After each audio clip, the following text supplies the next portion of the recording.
Have you ever felt like there's a hidden layer in the Bible?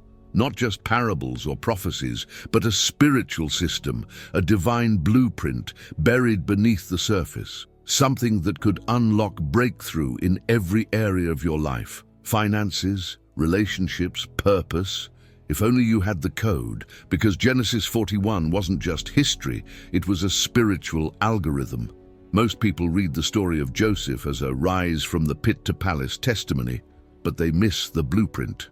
The exact pattern Joseph followed, the sequence of alignment, obedience, and activation that moved him from a prisoner to a prime minister in 24 hours. That pattern wasn't luck. It wasn't favor without formula. It was strategy revealed by heaven. Joseph wasn't elevated because he was more holy. He was elevated because he had divine intelligence. He carried a spiritual frequency most people never access, because they were never told it existed. That frequency, that code, is still in operation, and it activates in seasons of famine, delay, and transition. You've probably felt it before. That whisper that says, "There's more." That frustration with religious routines that no longer work. That hunger for clarity, not just comfort. And maybe, just maybe, you've been asking the same thing I asked before everything shifted for me. God, is there a deeper system at play here? Because something wasn't adding up. I was doing everything right, praying, tithing, serving, believing, but the heavens felt silent. My situation felt stuck, and that's when I stopped begging and started decoding. I went back to Genesis 41, and I didn't read it like a story. I read it like a map. Pharaoh didn't promote Joseph because he interpreted a dream. That was the entry point. What came next was the key. Joseph laid out a 7-year wealth strategy that not only saved Egypt, it positioned God's people to inherit the wealth of a nation. And here's the part no one talks about. That system still works. It's not magic. It's not superstition. It's alignment with spiritual laws that never stopped operating. It's tapping into the frequency of divine wisdom and applying it with bold obedience. I followed that system for 40 days, not casually, not halfway, with intensity, with full surrender, with the fear of God and the fire of urgency. And by day 5, I was already shaken, not because something bad happened, but because I realized how little we understand about how God really operates. He's not emotional, he's mathematical with covenant. There is a timing to every breakthrough. There is a structure to supernatural elevation. And Joseph's code, that divine infrastructure, it's not just a testimony, it's an invitation. And the moment you step into it, everything begins to shift. But I have to warn you, this isn't comfortable truth. It will challenge what you've been taught. It will confront passivity. It will stretch your faith into new dimensions, because if you're here right now, hearing this, it's not by accident. It's not curiosity. It's confirmation. Something inside you is already responding to this frequency. That's not anxiety. That's activation. Because what Joseph said next wasn't just advice to a pharaoh. It was a spiritual vault door swinging open, and behind it is a code that's about to disrupt everything you thought you knew about God, wealth, timing, and favor. And the first key is hidden in the very next line. Before we unlock what comes next, if your hands are sweating, if your heart is racing, if something inside you is unsettled in a good way, that's not fear, that's activation. Type "I'm ready" in the comments, not as a routine, but as a declaration, a prophetic act, a covenant move. Because what's coming next is not information, it's impartation. It's the beginning of a breakthrough you've been praying for without even knowing it. This isn't the moment to scroll. This is the moment to align. Drop "I'm ready" below and let heaven see you're listening. Joseph stood before Pharaoh, not as royalty, not as a prophet with a microphone, but as a man who had been betrayed, sold, imprisoned, and forgotten. And yet, he was the only voice Pharaoh trusted when the famine hit. Why? Because Joseph carried more than a dream. He carried divine decoding power. He could see patterns in chaos. He could read heaven's frequency while the world panicked. Genesis 41:39 isn't just a verse, it's an activation key. Pharaoh said, "Since God has shown you all this, there is no one as wise and discerning as you." Not because Joseph had studied economics, not because he manipulated his way into favor, but because alignment with God made him undeniable. This moment was never about Joseph being better. It was about him being in sync with the spiritual algorithm of abundance that most believers never even realize exists. A biblical frequency that shifts famine into harvest and prisons into platforms. Let that settle for a second. There are verses we quote, and then there are verses that quote us back when we step into their frequency. Genesis 41:39 doesn't just describe Joseph. It unlocks something in you if you're paying attention. This wasn't just a rescue plan for Egypt. It was a prophetic blueprint, a quantum system of survival downloaded through dreams, alignment, and obedience. And most churches don't touch this because it removes control from human systems and puts power back into divine access. Joseph moved from slave to strategist because he tuned into the code, a spiritual pattern hidden beneath ordinary words. Words that, when decoded, reveal timelines, abundance, favor, and divine instruction. This wasn't about escaping the famine. It was about becoming the solution inside the famine. That's what alignment with God does. It doesn't just bless you. It makes you the answer to systems that are falling apart. And I need you to hear this. That code still works. But it's not for the curious. It's for the courageous. The ones willing to walk differently, wait patiently, and act prophetically. And maybe that's why you're still here right now. Because something in you knows. This isn't just a video. This is a divine interruption, a reminder that while the world runs on panic, heaven is still speaking in patterns. And just like Joseph, you weren't forgotten. You were being positioned. I didn't just read Joseph's story. I lived it. I didn't approach it like a devotional. I approached it like a covenant, a blueprint, a sacred experiment. For 40 days, I aligned my entire being with the divine protocol buried in Genesis 41. No shortcuts, no emotional hype, no wishful thinking, just deep spiritual calibration. Day 1 felt exciting, the way any new spiritual journey does. Day 3 brought doubt. Day 7, confusion. I wasn't hearing anything, no revelations, no signs, just silence. And part of me almost walked away, because that's where most people quit, in the stillness between the seed and the sprout. But something told me to keep going. Day 14, nothing. And then came day 21. That's when the shift started. Not in goosebumps, not in angelic visitations, but in the world around me bending in strange, unexpected ways. Calls I didn't initiate, people reappearing from years ago with words I needed, dreams that spoke with surgical precision, a Bible verse showing up in 3 places on the same day. These weren't coincidences, they were confirmations, because what I had stepped into wasn't religion. It was alignment, spiritual synchronization with heaven's timing.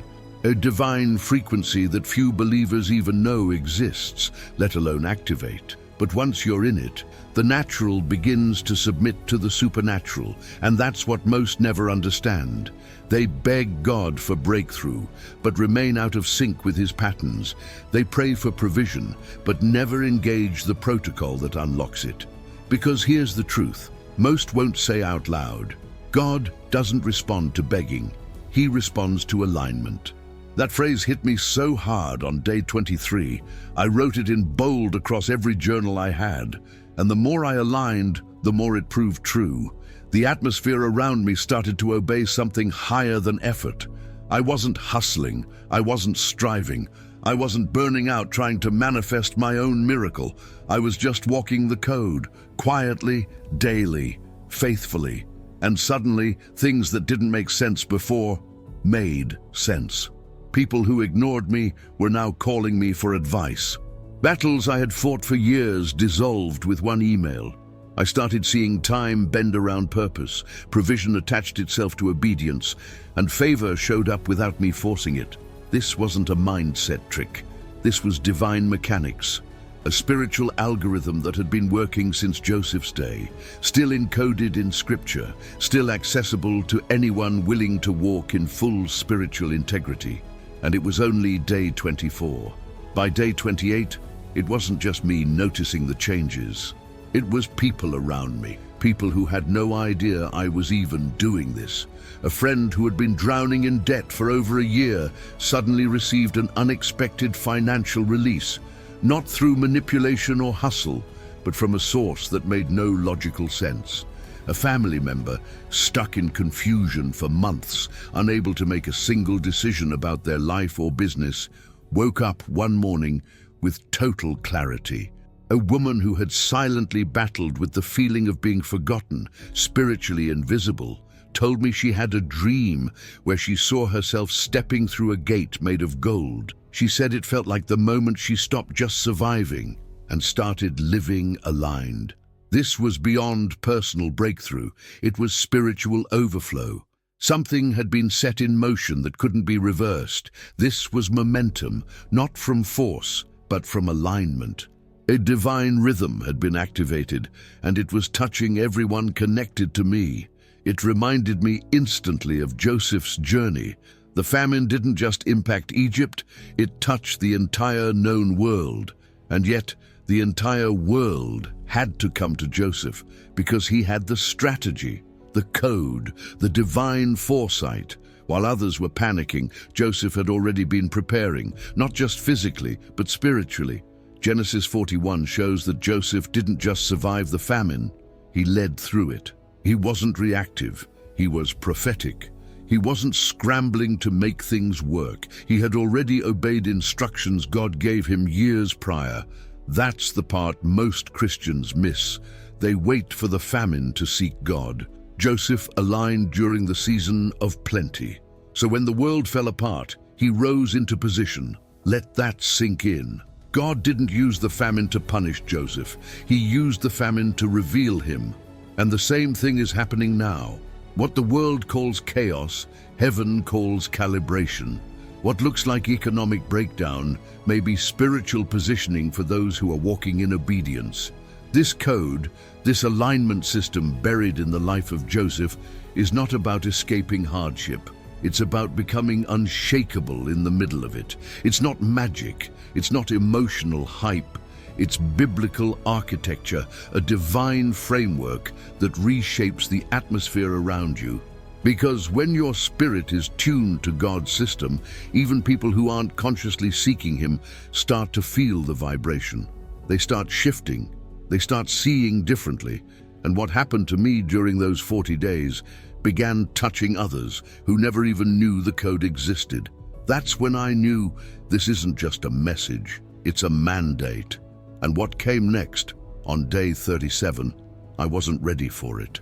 Just when I thought the code had completed its cycle, when the divine patterns began to make sense, when the signs, confirmations, and breakthroughs made it feel like the 40 days were about to end in victory, that's when it happened.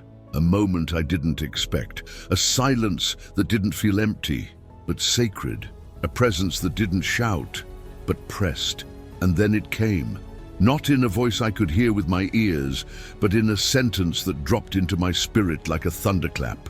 One line, and it shattered everything I thought I understood, because Joseph's real breakthrough wasn't when Pharaoh gave him the ring. It wasn't when he stepped into the palace.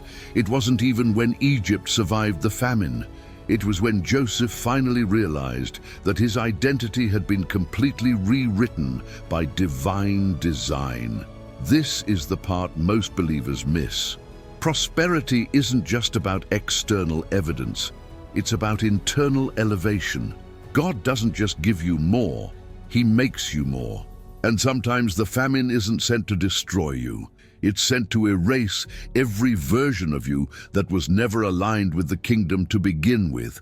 That's why Joseph could stand in a foreign land, among foreign gods, speaking a foreign language, and still radiate divine authority. He had become a carrier of a frequency, a kingdom frequency, one that could not be stolen, copied, or killed, because it was never about the robe, the dream, or even the prison. It was about the man he became in the fire. And this is where many of you are right now, not in failure, but in formation. God isn't late. He's precise. He's stripping away everything that was built on false hustle, survival instincts, fear, and religious performance.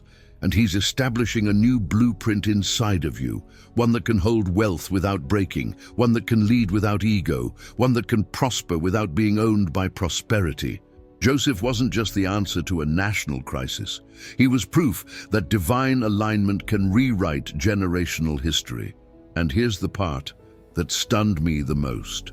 The final sentence God whispered into my spirit on day 40 was this: I didn't promote Joseph because he asked. I promoted him because he became. Read that again.